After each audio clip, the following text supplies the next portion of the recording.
আছে যারা একটু বেশি কন্ট্রিবিউট করছে তাদের মনোবাসনা পূরণের জন্য আল্লাহ তুমি কবুল করে নাও। আমরা যেন এই তাদের মনোবাসনা পূরণ হওয়ার পরে আমরা এর থেকে আরো বড় আয়োজন করে খেতে পারি। আল্লাহ সেই তৌফিক দান করুন। এই সবাই মোনাজাত ধর, এই মোনাজাত ধরো সবাই। আমিন।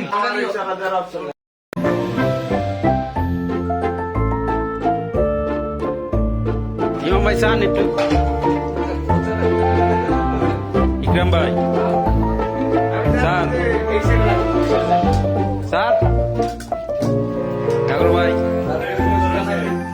এই জয়ন ভাই, রাজহাঁস পার্টি এই স্যার, এই তালিব ভাই, এই আছে রান্না, এই যে মাসুম বিল্লাহ আমাদের।